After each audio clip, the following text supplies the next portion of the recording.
একাদশ শ্রেণীর সমস্ত ছাত্রছাত্রীকে আন্তরিক শুভেচ্ছা জানিয়ে আজকের ভিডিও শুরু করছি।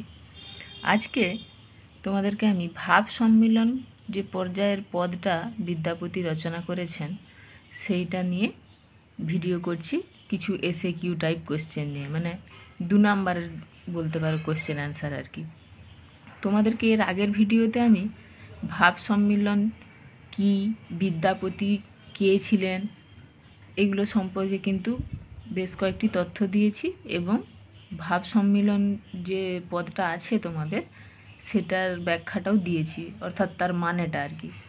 তোমরা আগের ভিডিওতে সেগুলো পেয়ে যাবে। আর আজকের ভিডিওতে ভাব সম্মিলন পর্যায়ের এসএকিউ টাইপ কোশ্চেনগুলো তোমাদের সাথে আমি আলোচনা করব। আশা করি এগুলো তোমাদের সেকেন্ড সেমিস্টার পরীক্ষার জন্য খুব উপকারে আসবে।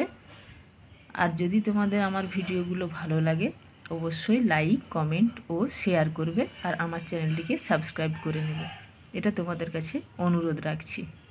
চলো পড়াশোনা শুরু করি। 1 নাম্বার প্রশ্ন, কি কহব রে সখী আনন্দ ওর? মন্তব্যটির বক্তাকে, ওর শব্দের অর্থ কী? উত্তর হবে ভাব জগতে বিচরণকারী প্রেমময়ী রাধা আলোচ্য মন্তব্যের বক্তা, আর ওর শব্দের অর্থ এখানে হলো সীমা। ঠিক আছে, তার মানে কি বলবো রে সখী, আমার আনন্দের সীমা নেই, এই কথাটা মানে এই লাইনটার মধ্য দিয়ে এই অর্থটা বোঝাচ্ছে। ঠিক আছে। 2 প্রশ্ন, কি কহব রে সখী আনন্দর, মানে ওই লাইনটা দিয়েই আরেকটা প্রশ্ন আছে, দেখো বক্তার এরূপ মন্তব্যের কারণটা কি? উত্তর হবে আলোচ্য মন্তব্যের বক্তা শ্রীমতী রাধা সুন্দরী। তার এই হেন বক্তব্যের কারণ হলো কৃষ্ণ মথুরা গমনের পর বিরহ বেদনায় কাতর হয়ে ভাব জগতে বিচরণ করা এবং সেই ভাবলোকে সে নিত্য কৃষ্ণের সঙ্গে থাকছেন এমন ভেবে নেওয়া। সেই সর্বদা মিলন হেতু শ্রীরাধিকার হৃদয় মন্দিরে আনন্দের যেন সীমা পরিসীমা থাকছে না, ফলে তার আনন্দের প্রকাশ যেন অবর্ণনীয় হয়ে উঠেছে। ঠিক আছে, এটা 2 নাম্বারের। 3 নাম্বারের প্রশ্ন দেখো, চিরদিনে মাধব মন্দিরে মোর, মন্তব্যটির তাৎপর্য লেখো।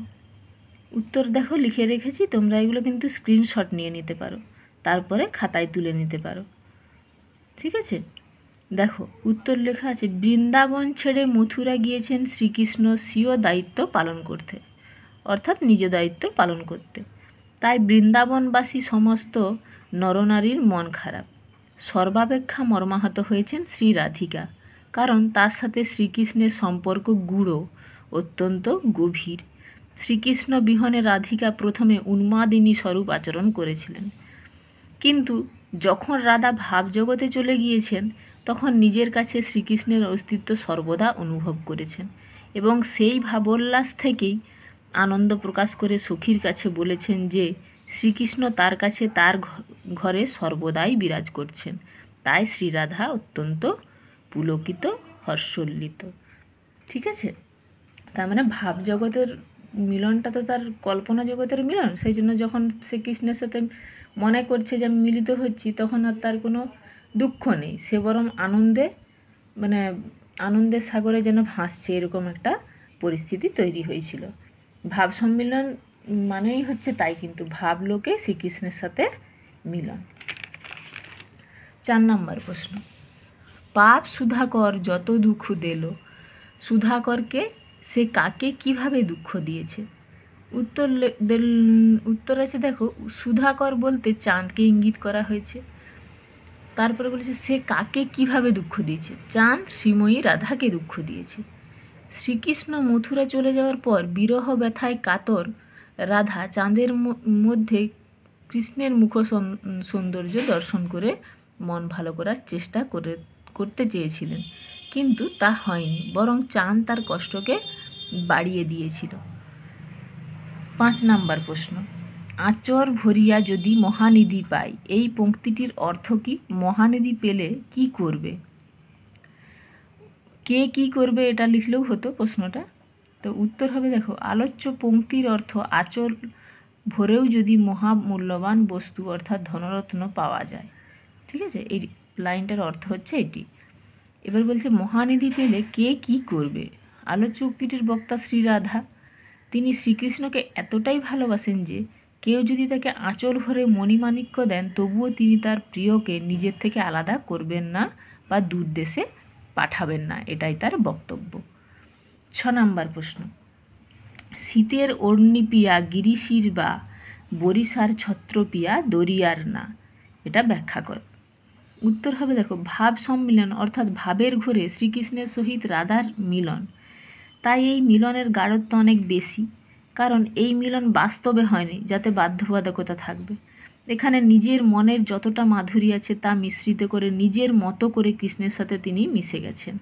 তাই তার কাছে কৃষ্ণ যেন তার শীতকালের ওম দানকারী বা উষ্ণতা দানকারী ওড়না, গ্রীষ্মকালে সুশীতল বাতাস, বর্ষার ছাতা এবং সমুদ্র তথা জীবন সমুদ্রের বৈতরণী।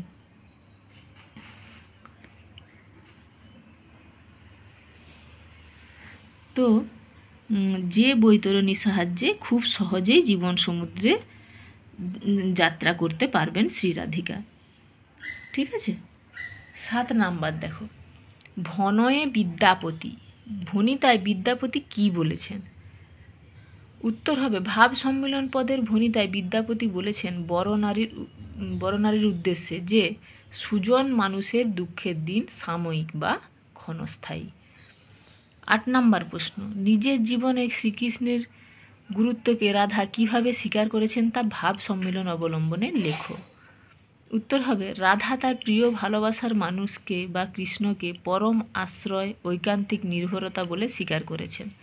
তাই তো তিনি শ্রীকৃষ্ণকে শীতকালের উষ্ণতা প্রদানকারী ওড়না, গ্রীষ্মকালের আরামপ্রদ সুশীতল বাতাস, বর্ষার ভরসা স্বরূপ ছাতা এবং সমুদ্রের মধ্যে বেঁচে থাকার অবলম্বন নৌকা এই সবের সাথে তুলনা করেছেন।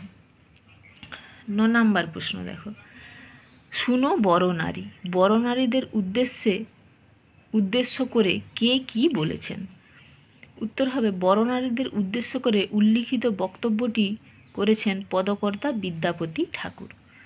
তিনি বলেছেন যে কল্পলোকে কৃষ্ণের সঙ্গে রাধার মিলন যে অপার্থিব আনন্দধারা বর্ষণ করেছে তা অত্যন্তই স্বাভাবিক, কারণ রাধা খুব ভালো মানুষ এবং এই ভালো মানুষদের অর্থাৎ সুজন ব্যক্তিদের জীবনে দুঃখ খুব বেশি দিন স্থায়ী হয় না। ঠিক আছে, সেই জন্যই তাদের জীবনে সুখ আসে। এবার বলতে পারো যে তার মানে কি তারা সবসময় সুখী হয়?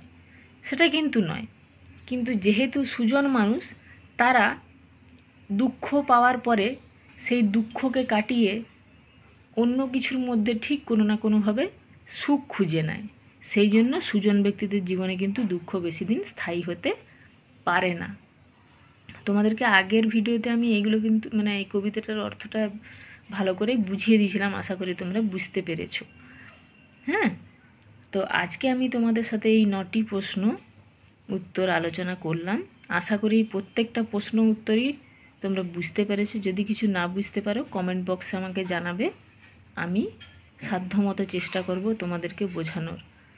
আর তোমাদের যদি আরও অন্য কোনো সমস্যা থাকে সেটাও তোমরা আমাকে জানাতে পারো, আমি সাধ্যমতো উত্তর দেওয়ার চেষ্টা করব।